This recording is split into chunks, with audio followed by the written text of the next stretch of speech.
Hello everyone, once again welcome back to the channel. दिनैनि गोदान भिडिअ'आव नोंथांमोन बयखौबो गोसो गोथारै बरायहरनाय थाबाय। लोगोसे आसा खालामो इसोरनि अननायाव नोंथांमोन बयबो मोजां दं। स' दिनै आङो नोंथांमोनजों फिसा ओरैनो फंनैसो इम्परटेन्ट खोथा सावरायनो आखायाव लादों। बाथ्राया जाहैबाय जोंनि सारमोना दैदेनगिरि, ओरै फारसेथिं अमर सिंह सार रिटायार्ड पार्सन, आरो फारसेथिं जोंहा बिटिआरनि इएम राकेश ब्रह्म बिथांमोननि गेजेराव कन्ट्रभारसि जालायनाया गोबावसै, जाय दिनैसिम केस होलायनायसिम महर लाफैबाय। बेनि गेजेराव दान्थे बिदान्थेयानो जायाथों मानो खुनु समाधान गंलायनायनि खोथा फैयाखै। जों बर'जों बर'नो मानिया।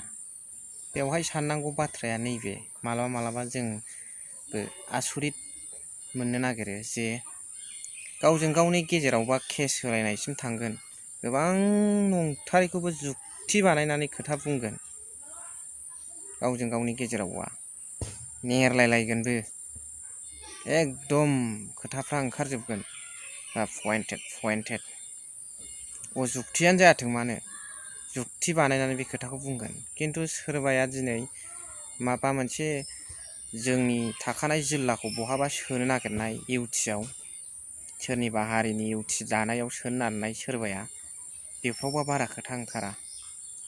लोगोसे नैबे मोनसे खोथा, सोरबाया बर' गुन्दा बायदिसिना होननानै थांबाय सामायन' सुबुंफ्रानो, बेनि एगेन्स्टआवबा जोङो काउन्टार एटेक खोथाखौनो बुंफेरा, काउन्टारखौनो होनांगौ एसे एनै, आरो बेफोरखौ एपलजाइस खालामहोनांगौ मिडियाआवनो। दिनैसिम बेफोरबादिखौ जों बारा नुफेराखै।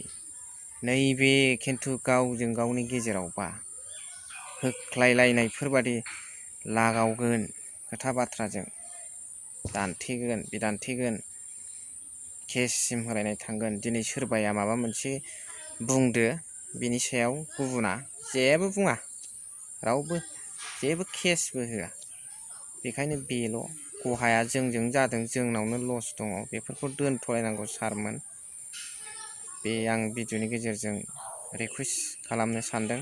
लोगोसे दिनै नैबे नोंथांमोनाथ' दा प्रेजेन्टआव मिथिखासिगौ, वेस्ट बेंगलनिफ्राय फैनानै सासे कच राजबंसिया बुंफैदों, आरो बियो प्रचार खालामगासिनोखा, क'क्राझार आरो चिरांखौ गावसिनि इउटि दानायाव सोफादेरनो होननानै। दिनै बिथाङा जारिमिननि खोथा बुंफैदों, खिन्थु बिथाङा नायदोंना नायाखैथाय बर'नि जारिमिनखौ आं बुंनो रोंला, मिथिना मिथिया। ABC सिमखौनो केতিয়াबा हिस्ट्रि साइसे ना चोৱা নাই সেইটো মই নাজানো, কিন্তু হিষ্ট্ৰী যদি চাইছে তেখেত গম পাই যাব কি বড়োৰ হিষ্ট্ৰী কি, এতিয়া কি কণ্ডিশ্যনত আছে, আৰু ওপৰত যোৱাৰ কাৰণে কি কৰি আছে, এইবিলাক কথাইখিনি লাহে লাহে গম পাই যাব। दा बाव फैनानै बिथाङा हिस्ट्रिनि फंनै फंथामसो खोथा बुंफैबानो जे दिनै पार्लियामेन्टआव जेखि दैदेनगिरि सेन्ट्रेलनि बबेबायाव गनायगोन, बेथ' जानो हाया। जोंहाबो जोंनि माखासे मोन्थायखौ लानानै बुंनो हानाय जोंहाबो राइट्स दं। बेखायनो बिथांमोना हाजारखि जेखि बुङा, जों काउन्टारखौ होलायबाय थागोन, खिन्थु जोंहा इसिबां गोनो गोथो जानांगौ खोथा गैया। आरो बे बुस्थुखौ सेख'नानै सोसनलाय सोब्र'लाय खालामनायाबो सहस बाथ्रा नङा, खारन बे जोंनि अन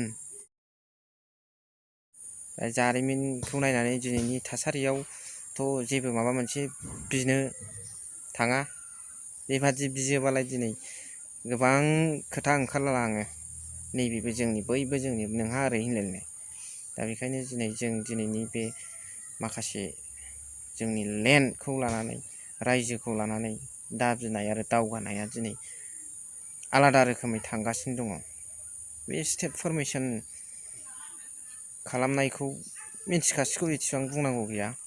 दा दिनै सोरबाया बुंफैबानो जानाय नङा। बिथाङा दे जाथों, जानांगौ, गावबागाव हारिखौ जाथिखौ बोखांलांनांगौ, दा आं बेखौनो बुंनो सानबाय सुंद'यैब्लाबो माबाफोर भुल गोरोन्थि बुंफ्लांदोंबा आंखौ निमाहा होगोन आं आसा खालामो। लोगोसे दा दिनैनि भिडिअ'खौ एसेयावनो फोजोबनाय जाबाय।